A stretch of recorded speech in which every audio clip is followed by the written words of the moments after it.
Radhe Radhe. Welcome to my Radhe Keshav blog. आज गणेश चतुर्थी की सबको बहुत बहुत बधाई। दोस्तों, आज मार्गशीर्ष महीने की कृष्ण पक्ष की गणेश चतुर्थी है। इसमें मैंने व्रत रखा है और फिर अब आगे आने वाले पौष के माह में जो कृष्ण पक्ष की गणेश चतुर्थी आएगी उसमें फिर मैं व्रत रखूँगी। ऐसे करके मैं आगे भी माघ मास में जो कृष्ण पक्ष की गणेश चतुर्थी आएगी उसमें भी मैं व्रत रखूँगी और फिर लास्ट में फागुन मास के कृष्ण पक्ष की गणेश चतुर्थी में व्रत रखूँगी। तो इसकी पूजा विधि मैं बता रही हूँ। यहाँ आटे से मैं चाक बना रही हूँ मंदिर में। इसकी पूजा मैंने शाम को की है और शाम को इसकी पूजा होती है। यहाँ मैंने 4 दाने दोनों चाक पे चावल के भी डाल दिए, 2 पटरे रख लिए हैं। पटरे के ऊपर अब पान का पत्ता रखा है। पान के पत्ते के ऊपर अपने घर के गणपति जी रखूँगी। इस तरीके से मैंने इनकी पूजा की है। लोटा जल से भरा हुआ है और पान के पत्ते पे मैंने अपने गणपति जी जो घर के मंदिर के गणपति जी हैं वो रख लिए हैं। नीचे चावल रख लिए जैसे जले नहीं। ऊपर दिया रख लिया है लोटे के ऊपर और चारों तरफ गणपति जी के हम लोग 4 दिए जलाते हैं, जिनके नीचे मैंने चावल भी रखे हैं जिससे कि मेरा नीचे पाटा जले नहीं। अब मैंने दिए सब सुलगा लिए हैं। गणपति जी को नहला रही हूँ और गणपति जी को नहलाने के बाद मैंने धूप बत्ती भी जला ली है। धूप बत्ती जलाने के बाद मैंने घंटी की पूजा की और घंटी की पूजा करने के बाद मैंने रोली, चावल, हल्दी अपने गणपति जी को लगाया। इसमें मेन तो गणपति जी हैं, गणेश चतुर्थी का व्रत है। और फिर उसके बाद रोली, चावल, घंटी की भी पूजा की, फूल आदि चढ़ाए मैंने और चारों तरफ दिए गणपति जी के रखने और एक जल के कलश के ऊपर एक दीपक मैंने रखा है। धूप सुलगा ली है और मैंने घंटी की भी अपनी पूजा कर ली है। तो इस तरीके से बहुत ही सरल विधि से 5 किशमिश हम लोग भोग में चढ़ा देते हैं गणपति जी को, फूल दुर्वा चढ़ा देते हैं। तो इस तरह से बहुत ही और 1 रुपये का सिक्का चढ़ा देते हैं। इस तरह से बहुत ही ज़्यादा सरल विधि है। इसमें 2 बार आरती करते हैं। इस बार देख रहे हैं आप लोग, जैसे मैं अभी आरती कर रही हूँ। ये देखिए गणेश जी की, गणपति देवा, जय गणेश जय गणेश, जय गणेश देवा, माता जगती पार्वती, पिता महादेवा। और उसके बाद फिर हम पढ़ते हैं कहानियाँ। एक अंधी बुढ़िया थी, इसकी मैंने एक कहानी पढ़ी है। 2 कहानियाँ पढ़नी है इस महीने। पहले स्टार्टिंग में 2 कहानियाँ पढ़नी है, फिर पौष माह में जो आएगी गणेश चतुर्थी उसमें भी 2 कहानियाँ पढ़नी है। फिर माघ मास में जो आएगी उसमें 4 कहानियाँ पढ़नी हैं।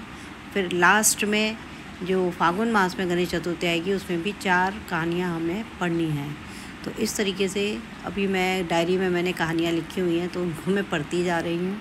एक अंधी बुढ़िया की कहानी है जो चिट्टू विनायक जी अपने की बहुत छोटी चम्मच में चावल लेके घूम रहे थे गांव में कि कोई मेरी खीर कर दे, कोई मेरी खीर कर दे। एक तो मैंने ये कहानी पढ़ ली। कोई भी कहानी हम लोग गणेश जी की पढ़ सकते हैं। और दूसरी एक ये कहानी बहुत ज़रूरी है पढ़नी इसमें, शिव जी और पार्वती जी की।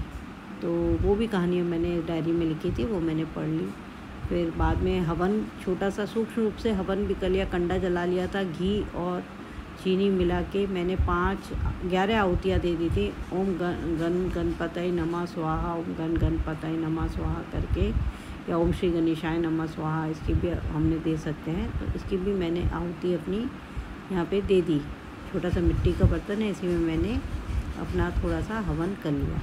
मैंने मिट्टी के बर्तन में कंडा जला के रखा था, उसके ऊपर कपूर डाल दिया है, थोड़ा देसी घी डाल दिया है।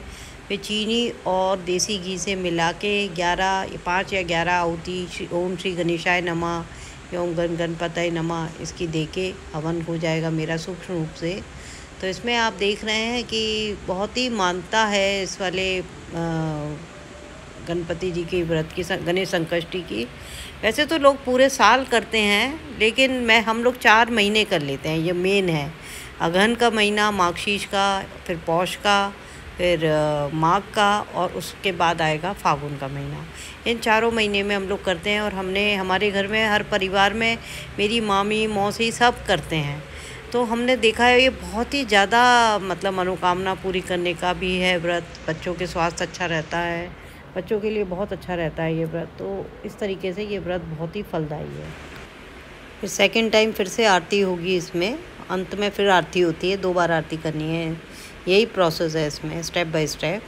और आरती करने के बाद फिर भोग लगेगा। भोग को भी ऐसे है कि ये अगहन के महीने में लगती है खिचड़ी, फिर पौष के महीने में लगेगी पूड़ियाँ और फिर उसके बाद माघ के महीने में लगेंगे तिलकुटा के लड्डू, तिल के लड्डू, और फागुन के महीने में लगते हैं आटे के लड्डू का भोग।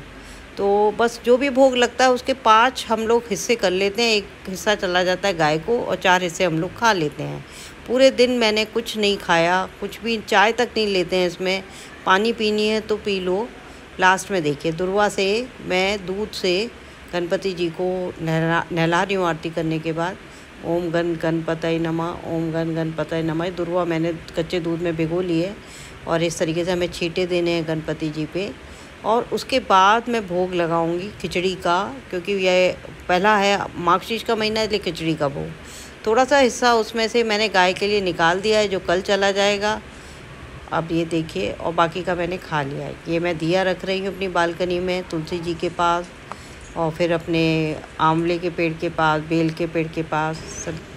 तो दोस्तों, शाम को तुलसी के पास दिया रखने से, बेल के पेड़ का पौधा है आपके घर में, उसके पास रखने से बहुत बरकत होती है। अगर आप लोगों को ये वीडियो पसंद आया है तो प्लीज़ लाइक, शेयर, सब्सक्राइब कीजिए और आगे आने वाले वीडियो से जुड़े रहिए। Thank you.